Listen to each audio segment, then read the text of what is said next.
All right, good morning, YouTube. Get ready to record a show here with Monica from Las Mamacitas. All righty.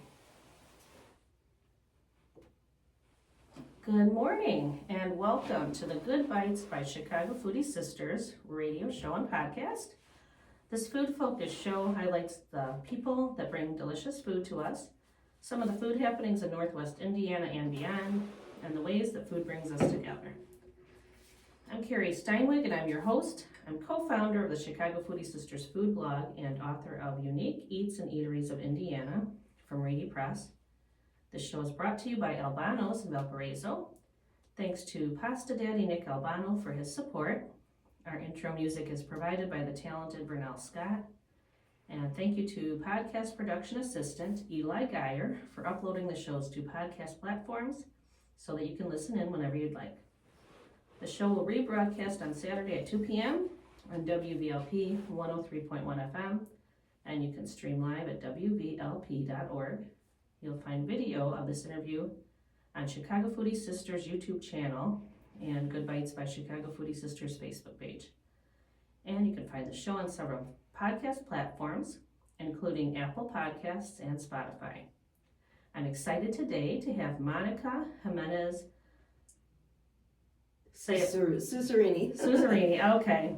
I apologize. I'm so bad with names, but Monica is here today from Las Mamacitas Food Truck and Catering. And before we chat, at the beginning of the show, I talk about my recent Good Bites. So I'm just going to chat for a few minutes about what I've been eating. And if you want to join the conversation at any point, if you have anything to say about any of the good stuff I've been talking about, feel free to join in. Awesome. But so this past week, my son, he's 24. Okay. He's a sweetheart. He likes to cook. He had a day off of work this past week, and he works a second shift, so I don't get to see him too much. Uh-huh. But since he was off for the day, he invited me to go out for a bite with him, which was so nice. And we were set on getting burgers and wanted to try one we haven't had before. Yeah. And so we were kind of looking around trying to find where we wanted to go, and I ended up seeing a post online about Lenny's coal-fired pizza. Oh, yes. That they do a smash burger. Yeah. And it happened to be a Tuesday, and I saw that it was $10 smash burgers on Tuesdays. So I was like, okay, we got to go try these. So felt a little odd going to a pizza place and not getting pizza. They look good online, though. Yeah. But we were so set on the burger, so we went and got the burger. And it's a solid smash burger. It's nice. It's good flavor. They have a special sauce on it. Okay. Lots of toppings. So yeah, a good solid burger, and enjoyed that. I had, instead of fries, I had a soup. Okay. For my side, and it was a chicken tortilla soup that was really good. So yeah, they give you an option of a soup, a salad, or that's fries a great deal. as your side, for $10. I'm gonna have to check that out. Yeah, so yeah, good burger. And I do want to try the pizzas. That was my first time there. But the waitress told me that on Mondays they have buy one get one free pizzas. See, I didn't know that. Yeah, so I'm definitely gonna go back on a Monday and try out their pizza as well. And like it's a cute place. The decor kind of leans toward 1970s, and they have some of the decor that was in Tony's, which was downtown. I had never been there. Me neither. I'm fairly new to Valpo, so they had closed before I got there.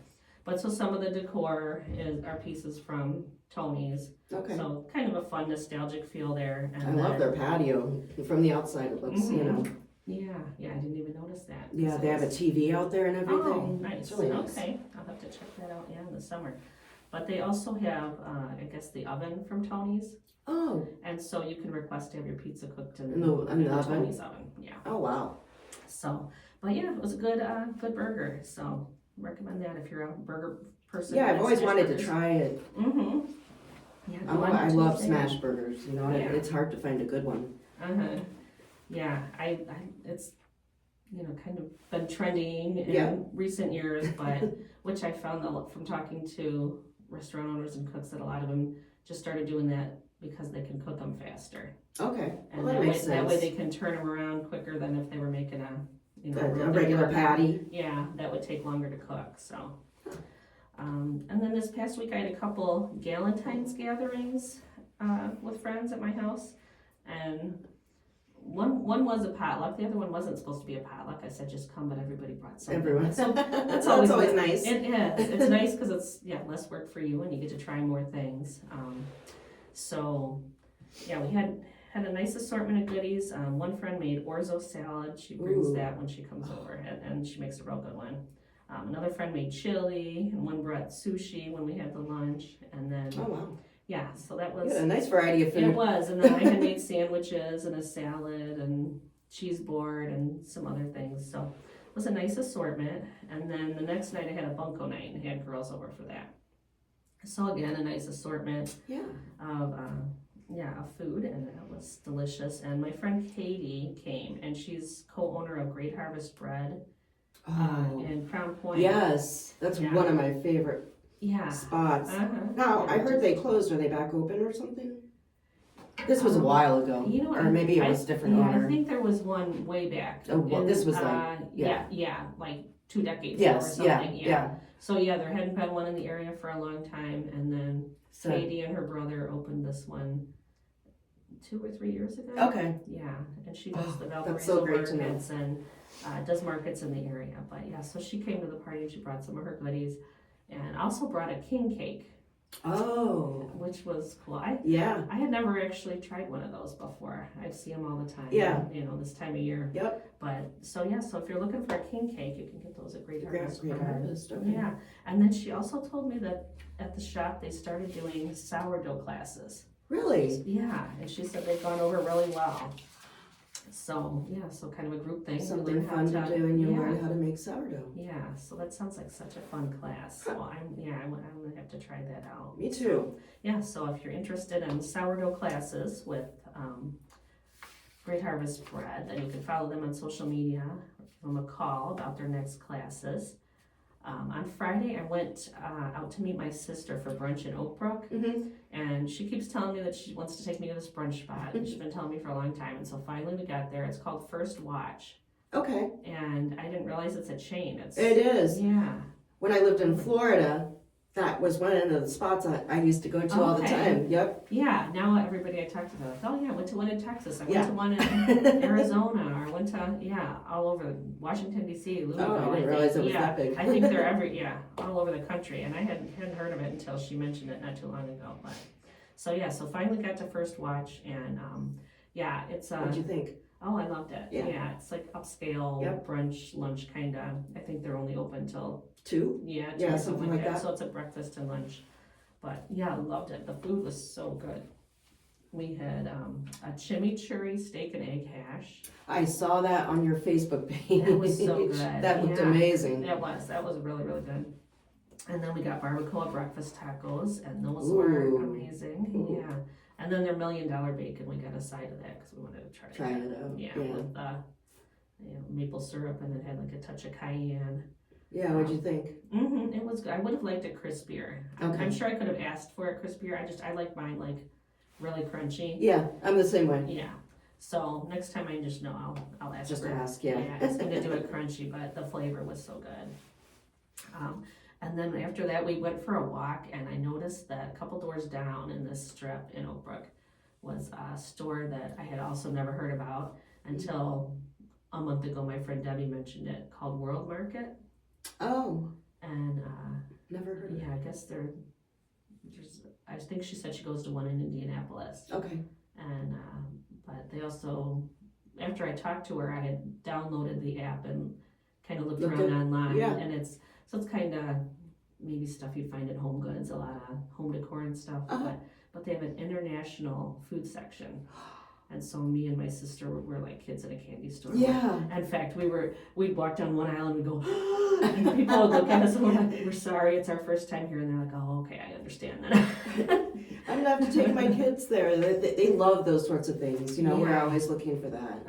Especially my son Tyler. Like all over the world. There's like an Asian section. There's, German chocolates and Swiss chocolates and snacks from everywhere, Australia, all kinds of places, and then a whole aisle of tea. And I'm a tea drinker. Yeah. I'm not really a coffee person, so I That's my daughter Maya. She loves tea.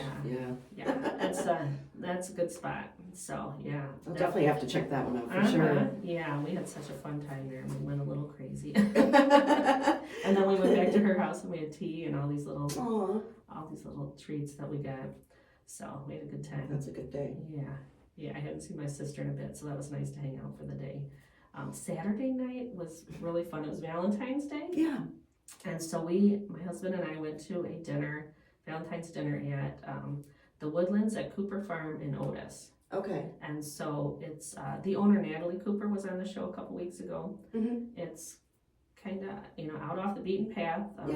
Historic farm. It was a dairy farm in the 1860s, and then her grandparents bought it in the 1950s.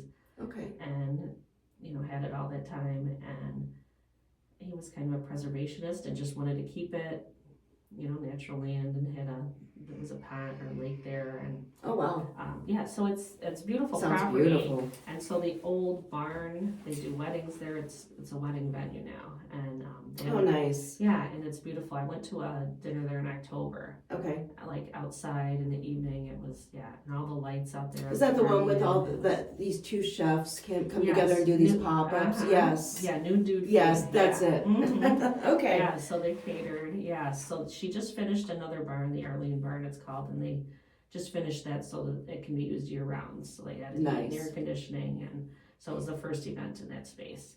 And it was a nice intimate, I think she said 50-ish or 60 people total in the space. And then that's a perfect size. Yeah, it was nice. And then Ryan and Seth from New Dude Food were there again cooking, and it was, their food looks amazing. Yeah, it was great. Let me look at my notes here. It was 5 courses, and the first one is their homemade sourdough, which is so good, and just kind of a big board with. They do house-made pickles that they add on there, and then some cheese. Oh, nice. So we started with that. Next course was a roasted carrot soup. Ooh. That was so good, and it had like crunchy little carrot pieces on top. That, like really fine. Ooh. Really good. Nice little crunch to it for some texture. The third course was kombu, cured halibut. I don't know what that term means. I'm guessing some Japanese maybe preparation a marinade or something. Yeah. That was really good. And then the fourth course, it was a sliced ribeye with fingerling, roasted potatoes, and charred shishito peppers. Gosh. That was really, really good. And the ribeye was perfect medium. Cooked. And I love shishito peppers, and so that was my favorite part of the meal for sure. And then it finished off with a black sesame chocolate miso tart with yuzu cream. Ooh. Really good, yeah. So that was such a fun time. It's a wedding and special event space, but they do these chef dinners, during the season. I think she's trying to add some more this year, and working some new chefs too. So definitely keep an eye on what's going on at the Woodlands at Cooper Farm and Otis. They do great events there, great dinners. How far away is that from Valpo? Not far. It's actually, I think, technically Westville. I don't think Otis is really a town anymore. Okay. I think it. I've been wanting to go to one of the pop-ups, and I was thinking it was like 2 hours away or something. I just haven't had the time to look it up. No, it's just, it's part of Westville. So for me in Valpo, it was a 20-minute drive. Oh, that's not bad at all. Yeah. Okay. Yep. Yeah, and then so that was Saturday, and then yesterday I had a busy. You were a busy woman. I yes. know. Yesterday, my friend Janet and I went up to Kenosha, Wisconsin. I was there a couple weeks ago because I'm helping them promote their restaurant weeks that are coming up. Starting February 21st and running through March 1st. And so my husband and I were up there a couple weeks ago and hit a bunch of the restaurants. We left early trying to avoid this big snowstorm, and we still got stuck in a blizzard on the way home. Oh no! But so we didn't get to finish our trip. So I went back yesterday, and we went to a couple more things. Me and my friend Janet. We did the Red School Cafe, which is a cute little breakfast and lunch spot, and the food was really, really good there. It's actually in Bristol, Wisconsin. Okay. Right near where the Bristol Renaissance Fair is. Yeah. So they covered a few places in Kenosha County. So, so we had a nice little brunch there, really good. We also stopped at a place called Stations on 6, and it's a firefighter themed bar. And so I'm married to a retired firefighter paramedic. So I was like, I have to check this place out. Sure. And it was a neat spot. They had really cool, all the memorabilia on the walls and stuff. They had like tables made with fire hydrants on the bottom. Oh, wow. And the lighting up top was fire extinguishers with holes in them. And so a lot of neat accents that, kind of go with the theme. And it's a couple of fire families that own it. And so it was neat being in there. And we just went in for a cocktail, and we saw somebody at the bar eating some, we thought were like French fries. So I asked what they were. She said Italian fries, and I ordered those. And then I got them, and they really were more like pizza crust. Oh, I got you. But yeah, it was really good because it was topped with Parmesan and Italian, and then had marinara for dipping. And we thought, we'll just eat a few, and then because we were going to go to dinner after that, right? And we ate the whole thing. Don't you hate when that happens? It's, you love it, but you hate it. Right. It was so good. So that was a fun little stop too, and then we finished up with some bites at Iguanawana, which I think that is a chain. Is it? I've never heard of it. I've been to another Iguanawana. Really? In Iowa? I don't know. So I'm not sure. I'll have to look that up and find out. But it was a cute Mexican spot, and it was Janet's birthday, so I asked the waiter. I said, "Can you guys sing to her something?" Oh yeah, and he was all into it. He's like, "Okay, I'm gonna do this, and then when she sits down, she's gonna come around from behind and surprise he had it all her." planned out. Yeah. So they threw the sombrero on her head, and she was like, "What's going on?" I love that. So it was fun. Yeah, nice. What'd you have to eat there? You know what? We were full from everything. From the other stuff. So we just got some chips and salsa and queso. Hey, that does the job. Yeah. And by the time we ate that, we were like, we really don't need anything else. So we stopped food there. Coma. I know. Yeah. So good stuff, and it's a cute place. The menu looked great though. I definitely need to go back and try it out. Everything looked good. Yeah. The other place we stopped when we were up there, it's Italian deli and market that I had been to before, called Tenutas. Okay. And I'd like to be there in summer because looks like they have a window that rolls up, and they do sandwiches. Yeah, Italian beef and sausage. And the sign said $4.99. I was like, what? Are you kidding? $4.99 for a freshly made, like real Italian. Italian deli. Yeah. So Now that's a hard find. My mom's family is Italian, and my parents are that side of the family, and my parents live in Long Island, New York. Oh wow! Okay. I always look forward to going there for the food, right? But specifically the delis and the like those sandwiches. Yeah. So I need to get there in the summer too and try some of their sandwiches because I haven't had those. The place is just loaded with, I could spend like hours in there. I love that. And they have a huge wine section, so great wine selection, and then just all kinds of, imported stuff, lots of pastas. And cheeses, and the deli's full of cannoli and cookies. I would get in so much trouble there. It was, it is. I spend too much time there and spend too much when I go there. But everything is so good. And then they have a lot of other European imported foods too. So it's not all Italian. Okay. Like I was there, my son, at Christmas, he ordered all these European chocolates. Oh, wow. Like the little liquor bottles that have the brandy in them and stuff. And I saw those there, and I was texting them, and some are from France and Germany. And so he's like, "Oh, give me that, and give me a pack of that." What's the name of the place again? It's called it's Tenutas. Huh. Yeah. I'm asking because my mom and dad are coming here to visit in March, and that's going to be a place I'm going to take them for sure. Yeah, Kenosha actually, it's I think was immigrated by a big concentration of Italians. Okay. So it's the whole area. There's lots of good Italian. Like restaurants and trattorias and lots of fresh made pasta. Definitely all the good Italian. A good day trip for sure. Yeah, and it's not. It was I think just under 2 hours. Oh, that's not bad. So no, I mean I guess depending if you're Traffic going through the city which way, what time of day it could be, but on a Sunday it was less than 2 hours for us. So gotcha. Yeah, so anyway, that was my foodie week, so yeah. That's a good foodie week. It was. All right, so let's officially introduce Monica here. So Monica was born and raised in Mexico City, Mexico, and grew up surrounded by food, family, and fire. Her father, Fernando Jimenez, a lifelong professional chef, owned his restaurant during her childhood, and he crafted innovative dishes while serving in the military, blending creativity with family recipes that would later inspire Monica to build Las Mamacitas into the influential brand it is today. And during college and throughout her early career, she was a driven young professional, sharpening her skills in Orlando and New York. And there she developed expertise in media relations, social media strategy, and brand activation.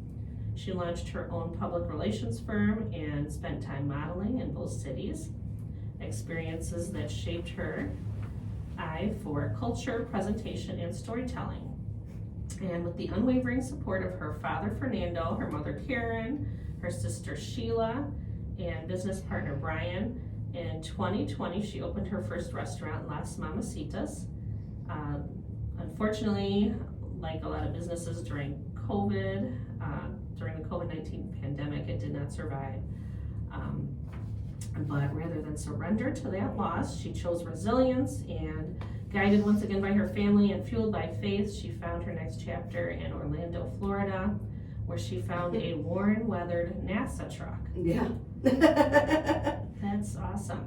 And then it found its home in Northwest Indiana, and the public knows her as Esmeralda. Yeah, that's the my name of the baby. truck. All right. So Esmeralda was never a symbol of failure. She became the living embodiment of Monica, resilient, bold, and unbreakable. And through struggle, uncertainty, and reinvention, Esmeralda has grown into a flagship enterprise the region knows and loves.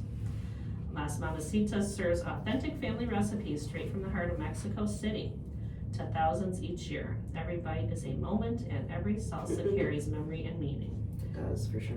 Yeah. But the vision extends beyond the truck, and from personalized catering experiences to high energy taqueria stations, Las Mamacitas brings culture, flavor, and unforgettable presence to every event.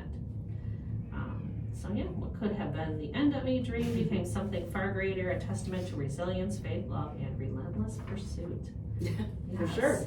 So excited to have you here today. Thank you. I'm so excited to be here. Yeah, thanks for coming in.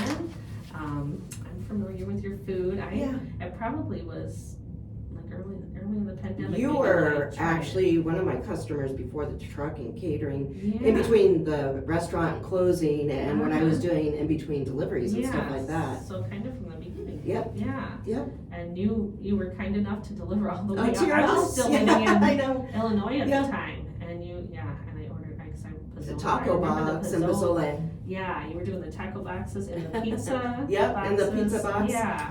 Why you have pizza when you can have tacos? Exactly. Yeah, so I remember, that was a while back. And That was I got to try some of your goodies, and It's kind of what inspired me to keep going. I had people like you reaching out to me, wanting deliveries, or they were having a special occasion and they were customers of the restaurant and they're like, oh, can you still cater, and so I just kind of started that way. And then got into markets, and just started off with a taqueria station doing that. And then, I was looking online and then I'm like, do I want to do this again? What do I want to do? I just don't want to give up on it. It's a piece of me, And then I had some employees that from the restaurant that they were always checking up on me, but they're like, don't give up, Monica. They're employees of the truck right now too, still. And so then I found Esmeralda, and she was a surveillance truck, a NASA, and in Orlando. So cool. So yeah, the rest is kind of history. I talked to my parents, and then I used money from some of the jobs that I was doing with marketing and catering and some of the caterings. And so there goes Esmeralda. And then I flew down to Orlando, and there was this repair shop where I was friends with the owner, and so he's built the whole thing out. I spent a month down there. Wow.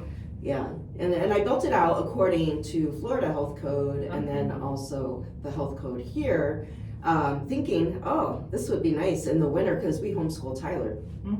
In the winter, we'll just go down to Florida and just run the truck in Florida.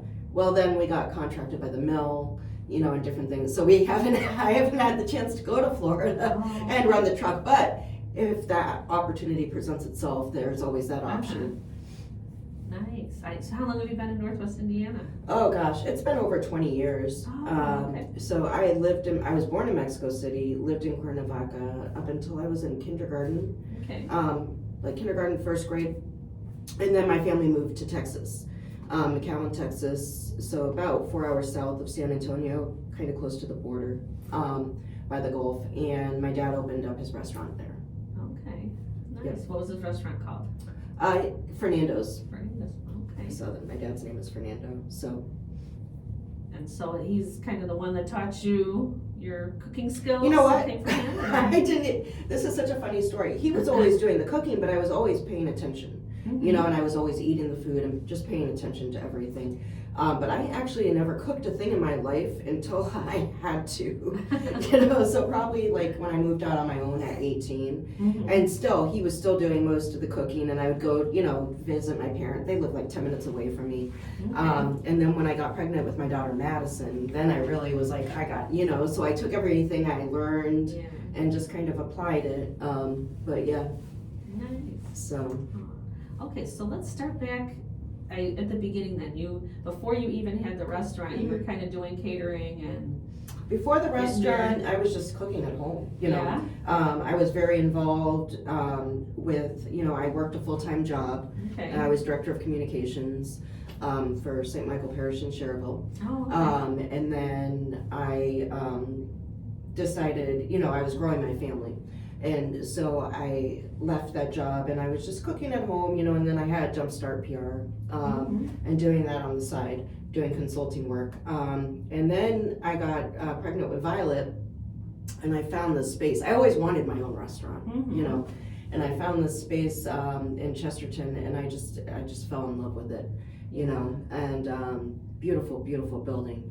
It is, I had the chance to go there when the restaurant was open. Yeah. And it's, that beautiful building, and is that Broadway? What's the? On Calumet. Calumet, okay. Yeah, kind of close to Ace Hardware. It's now Joe's Bread. Yeah, it was Capilano's and Volstead for a little bit, Yep. and then in between there was just such an amazing building, so much history. Even the mom of the owner from Papilano's came in, and she was one of our customers. But just besides that, the building has so much history. But with everything with COVID and then everything that we invested into it, and the building just had so many problems. Old buildings need from upkeep and flooding and just different things that just added up very, very quickly. And so we had to make the decision to close it. Well, it was wonderful when it was there. I remember going in, and you had amazing cocktails too. Oh gosh, that was because I considered it a tequila bar, right? And so we just had, and everything was scratch made. We still make the mixes, so even down to the simple syrup, everything is made homemade. Really? And I think that's partly why they're so amazing. But yeah, wow. Okay, and so then following the closing of the restaurant. Yeah, I took some time off a little bit, and just kind of stepped aside. And then I started getting phone calls, like I mentioned, and just with the people that really loved and supported me being there, kind of helping me work through it, but just also making me realize, hey, this is a piece of who you are. You can't give up, This is just a chapter of your story. Nice you were able to pivot and figure out how to keep it going. Yeah. And it was just like being able, because I knew the ins and outs of food trucks because I organized festivals, but before that, I worked on food trucks, and got to know the ins and outs. So I was very familiar with it. So when somebody came to me and they're like, hey, you should open up a food truck, and I was like, just makes sense, huh? Yeah, so. Yeah, awesome. And so talk a little bit about the differences between running a physical space, having a restaurant, and what it's like operating a food truck. because they're very Sure. different. They are I mean, very you're different. It's food, and Yeah. you're making the same recipes and dishes, Yeah. but it's a very different experience. It's a lot harder in different areas, like on different levels, right? In a restaurant, you have your kitchen and you know what you have where and everything. With a food truck, you have a commissary. And sometimes that commissary is in somebody else's kitchen. Yeah. So that makes it, or you have to work around somebody else's schedule, right? So that also makes it very hard. We're lucky because we can make a lot of things on our food truck, and we have a great commissary kitchen, which is Hunter's Brewing in Chesterton. Oh, okay. But it's just, between, having to manage different schedules and all of that. And then also, it's just the ins and outs of everything. So, whether you're working with insurance companies to get, different COIs or whatever it might be, working with the health department, different venues, clients. I touch my clients all the time. I'm always on the phone with them, answering any questions. So that's a huge part of the job. So when, I have a lot of people say, oh, we haven't seen you on the truck in a while, and it's like, well, I'm still working. Yeah, you're covering a large area. Yeah. I mean, you're all over. Yeah, and then we're doing deliveries, right? And a lot of the times I do the deliveries, and then just different things. So, and it's really different from the food truck. Everything's different from food, as far as standards go, from the food truck to, like, say, a taqueria station, running a taqueria station, and putting together a sterno buffet setup. So there's that. But, I love having the food truck more. I still want to open up a smaller Las Mamacitas, right? But maybe like a little taco hut, something more intimate. Yeah. But with the food truck, I get to be part of so many different memories. Yeah. And we've become part of so many families. With a restaurant, we wouldn't, have been able to be part of so many memories. And we've definitely, met so many different people. So it's really, it's really been really humbling. Yeah, and be part of people's just these big events in their lives. It's Yeah, nice to huge. be part of that.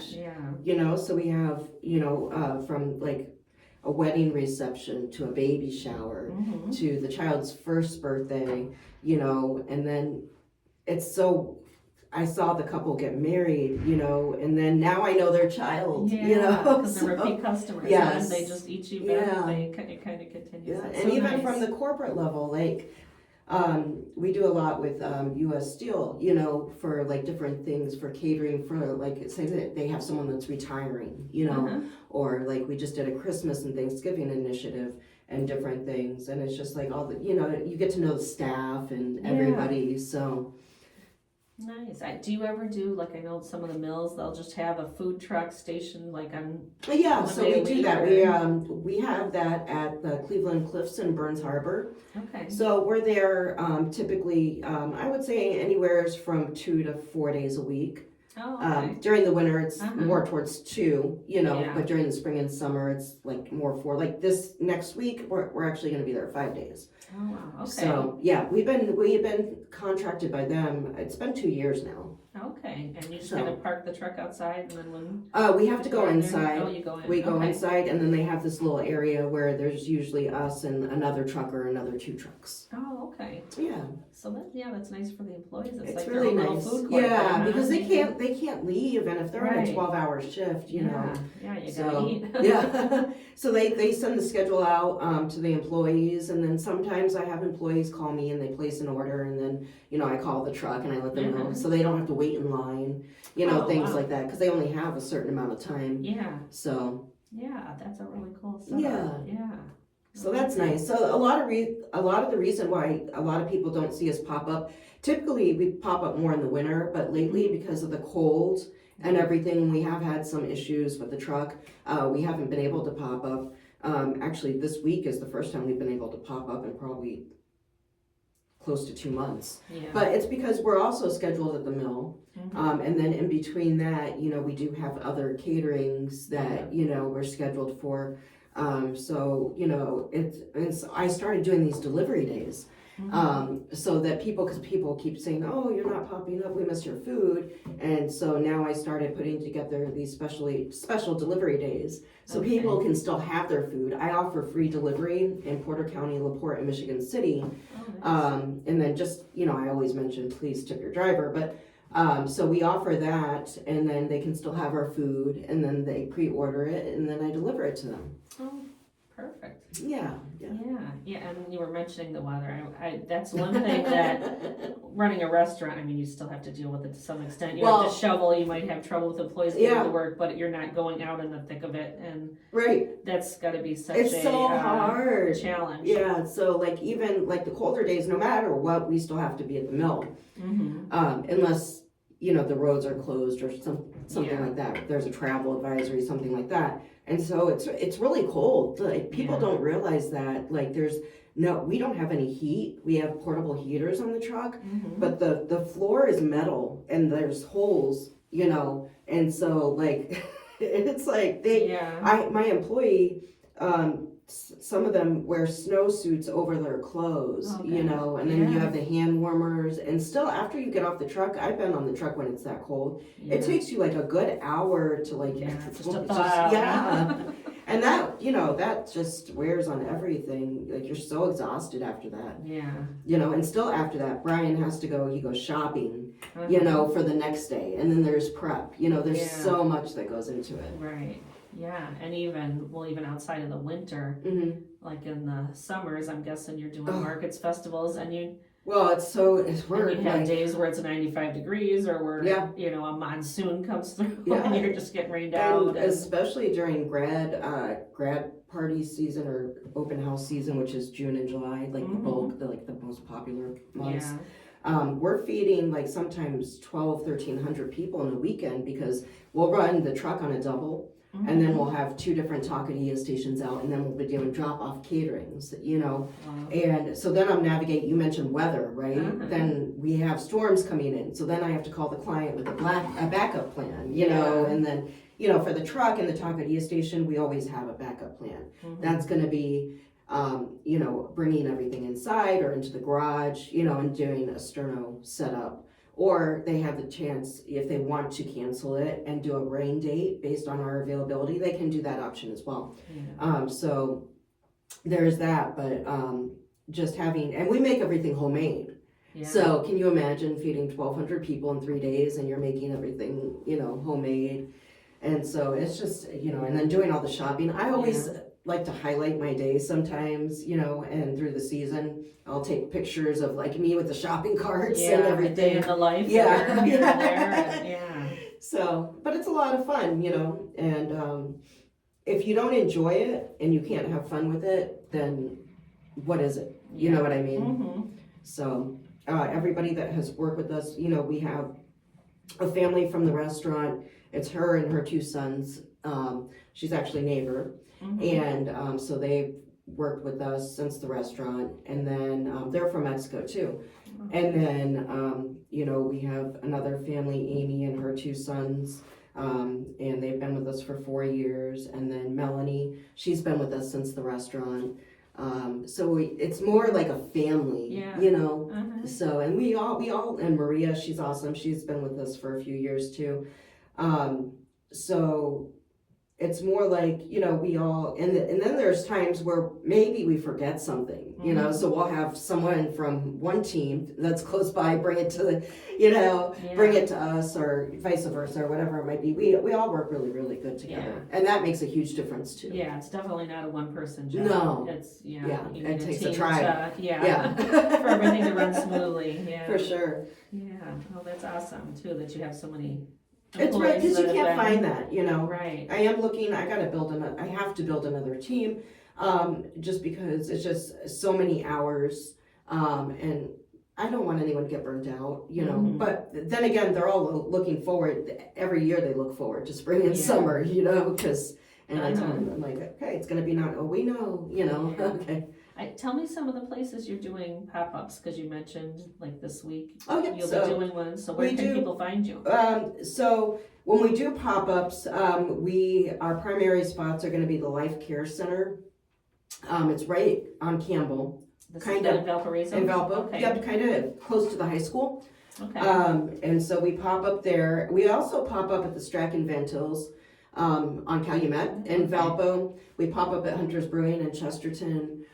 Those are our main spots. We are always looking for new spots. It's just hard because you have to get the business's permission. Yeah. And then sometimes it's the business wants to give you permission, but it's the owner of the building that leases the right. building. And then sometimes someone different owns the parking lot. And it's so, you Yeah, know. it's complicated. Yeah, but Yeah. we're always looking for new spots to pop up. Just this week, I mentioned something about the pop-up on Facebook, and someone was like, come to Maryville. And we would love to come to Maryville. You know, I said, so do you have any suggestions of where we could pop up in Maryville? You know, so we're always looking for different places to pop up. And these are all parking, these are all outside working Outside out of the truck. businesses, Okay. yeah.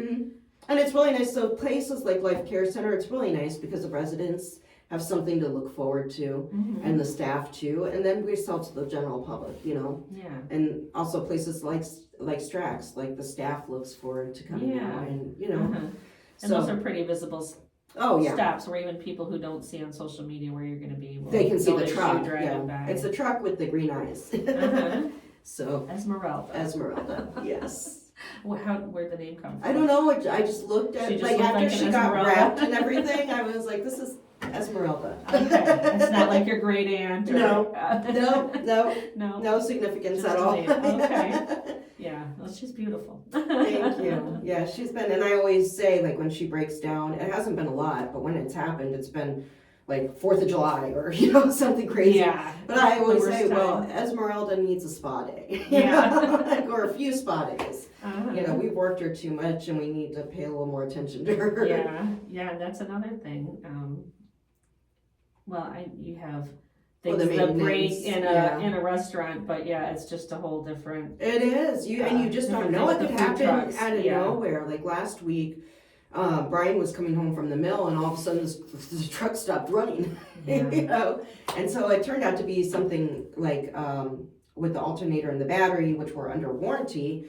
But then, and we were lucky to get it, our mechanic's amazing. You know, he works at the mill, but we have him on call all the time.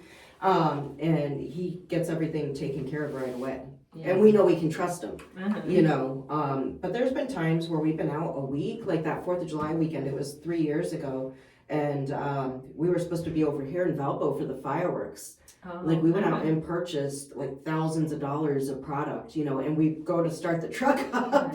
And and it's just like, you know, and so, and then people, you know, then you lose out on the sales, and then you're sitting with all this product, then you have to come up with ways, how can I sell this product? I know, you that's what I was thinking too when you were saying, if there's a cancellation from the weather and here you've got to. So it's either we sell Stuff it to feed or we're 300. blessed enough to have a catering the next day where we can use it, you know, the next day, so. Wow. Yeah, a lot that goes into, and I would think too, just scheduling in general is probably. Google Calendar is my best friend, you know, so, you know, between, not just employee schedules, but like, you know, just scheduled calls, because with every inquiry that comes in, I don't just throw them an email. I start off with a phone call, I get to know them, you know, and talk to them. And then just email correspondence, and then we even follow up with them 2 weeks before to make sure, you know, everything's okay, everything's set, you know, and then if the weather's not good, I start following up with them 2 days before. I tell them, don't panic, you know, Mother Nature's been up and down with all these mood swings, but we want you to be okay, you know, and know you're still gonna have food, you know, and so that's kind of, you know, our strategy and what we do. Okay. All right, food. Yeah. Let's get into that. We haven't talked about your menu yet, so let's kind of give me a rundown of everything you have. Oh gosh, we have so much. What somebody could order from you or find on your food I truck. customize all the menus on the food truck. When we pop up, we have this basic menu, and then I run specials. So, if you'll always find tacos with the meats that we carry, which is a steak, the chicken chipotle, the carnitas, and birria, which has won awards. We've won awards for our birria. Okay, stop there for a second for the white people out there. Yeah. Translate all of those things for us. Sure. So the chicken chipotle is made with the 24-hour marinade. It does have a kick to it. Okay. Okay, so it's made with guajillos and It's a pepper. ancho peppers, and I'm not going to give away my recipe, but different spices and things like that. And then carnitas is basically slow roasted seasoned pork shoulder. Okay. It's slow roasted for 8 hours. Oh, Okay. So very tender. Yeah, and it's shredded. Okay. There's no spice to that at all. Steak, there's no spice to that either. It's just seasoned and grilled. Ground beef, just your traditional ground beef. And is that okay? You said the steak. Is that carne asada? The carne asada, we use ribeye. Okay. What is So carne carne asada? asada is like typically it's served, and we do offer carne asada, but in strips, right? Okay. And then it's served medium rare, so Okay. it's like a flank steak. Think of. Okay. Okay.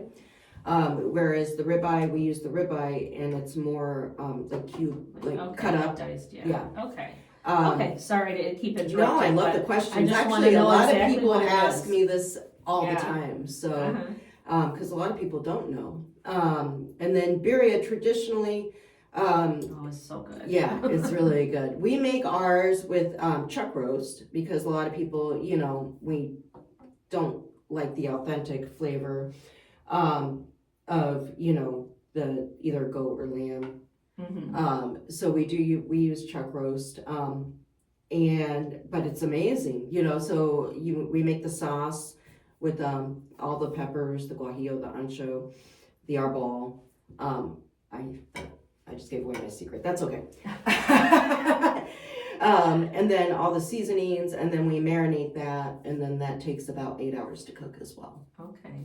Okay, and then traditionally with the tacos, we offer it both ways. I always recommend the traditional way. So it's the corn tortilla dipped in that consomme that the meat was cooking in for the 8 hours. Just Can you imagine all the dripping flavor? yes. And then we put it on the grill, and Okay. then we put the meat in it, the Chihuahua cheese, onion, and cilantro. Grill it. All that cheese is melted in there.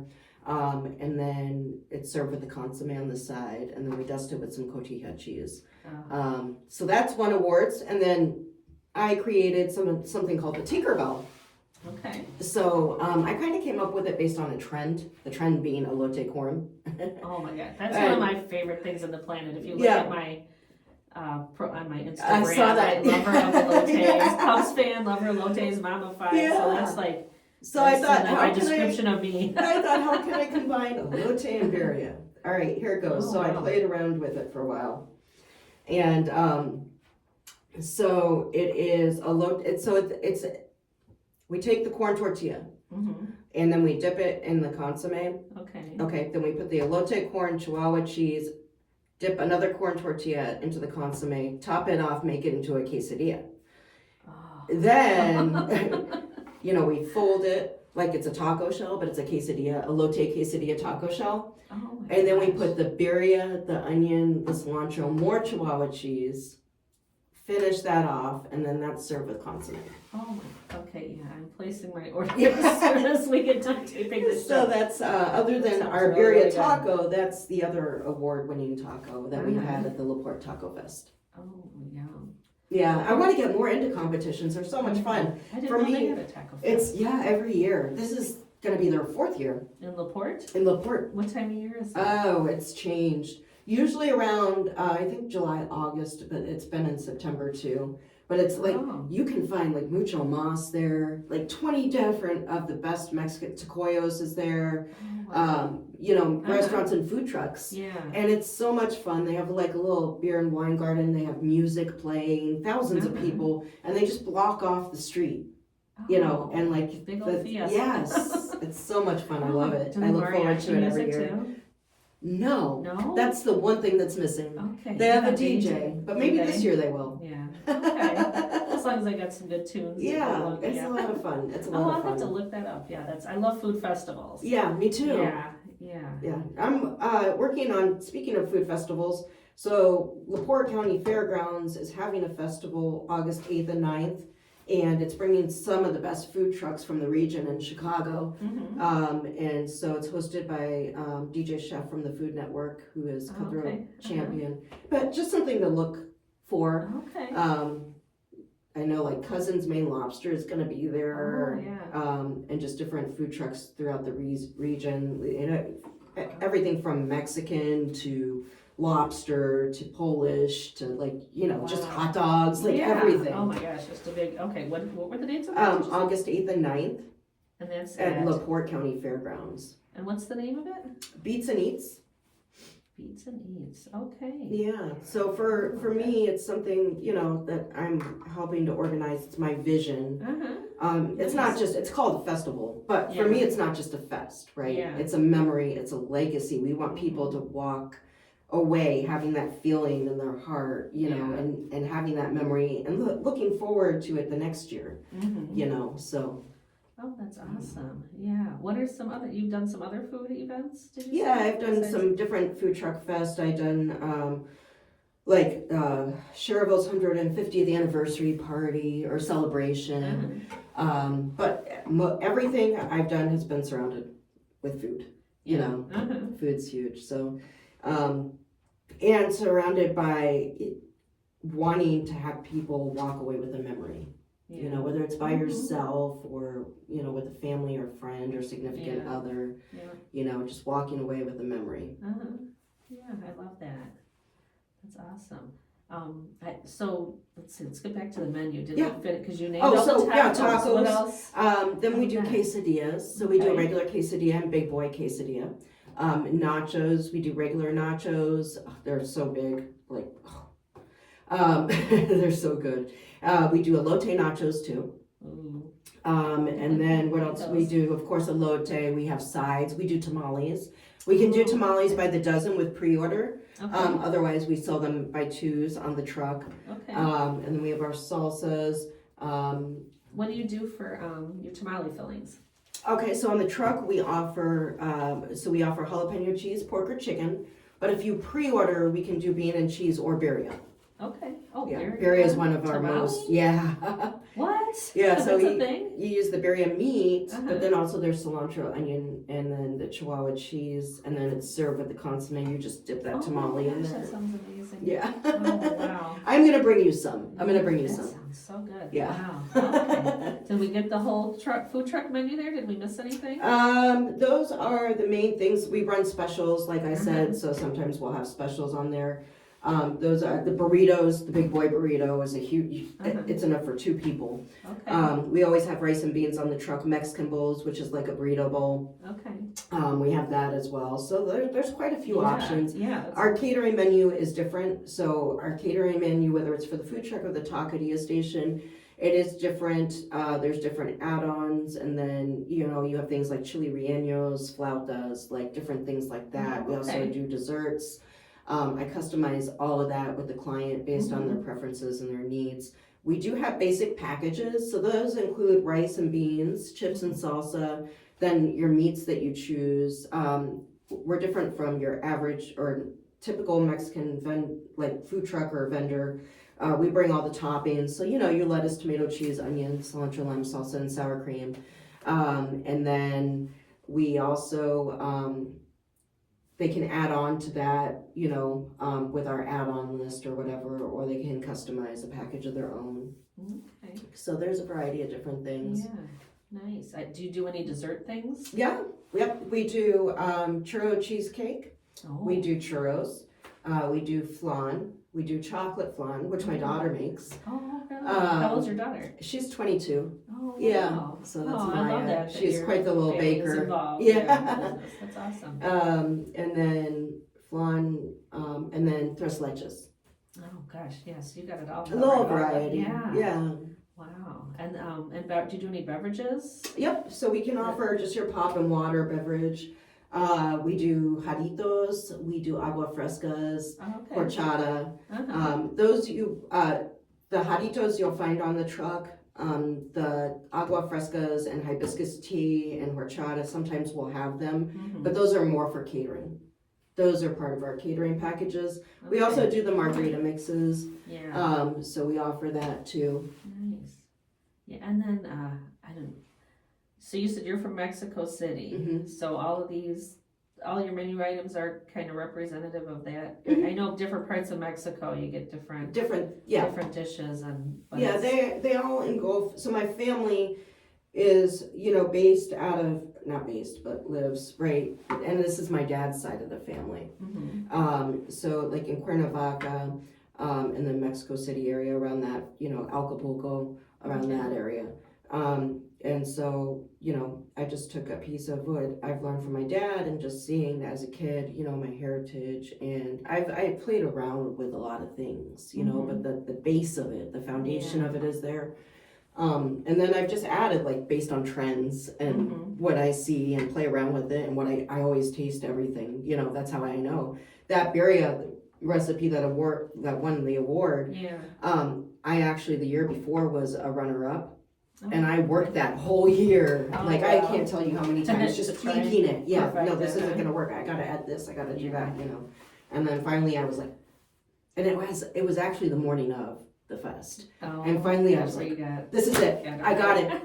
That's it. Awesome. So, but yeah, and I'm still learning, like my dad will send me things all the time, and it's all about, you know, sometimes you have to improvise and tweak it a little bit, or you can keep it the same. And those are the things that I run at specials, Okay. so. Yeah, you mentioned trends and like Berea. Yeah, Berea's huge, elote. I mean, like before 5 years ago or so, nobody ever heard of that, so that's just This something hot that Cheeto really- thing has been huge. Oh. I don't understand it, but everybody loves Yeah. it. So we now offer hot Cheetos as a topping on your elote. Oh, We have a okay. burrito, special that we run that has like queso, so your queso blanco on top. It's deep. The burrito's flash fried, and then it's almost like a fondito type thing, and with the queso blanco, and then it's got the hot Cheetos on top, and Gosh, that really sounds so good. it's Yeah. And people ask, do you ever get sick of Mexican food? I'm like, no. I just, even if it doesn't have So to be varied, mine, like good Mexican food. It's so good. Yeah, very good. Tell me now, where can we find you online? Okay, yeah, so we have a website. So you can always find us on there and fill out our contact form. And is it lasmamacitas.com? It's Las Mamacitas, N as in Nancy, like Northwest Indiana, NWI.com. Okay. And then right now you can find us on Facebook, which would be our main social media. So it's Las Mamacitas Food Truck. Okay, on Facebook. On Facebook, yeah. All right. I'm working on my other social media platforms, but I gotta find time. I know, that's a whole nother.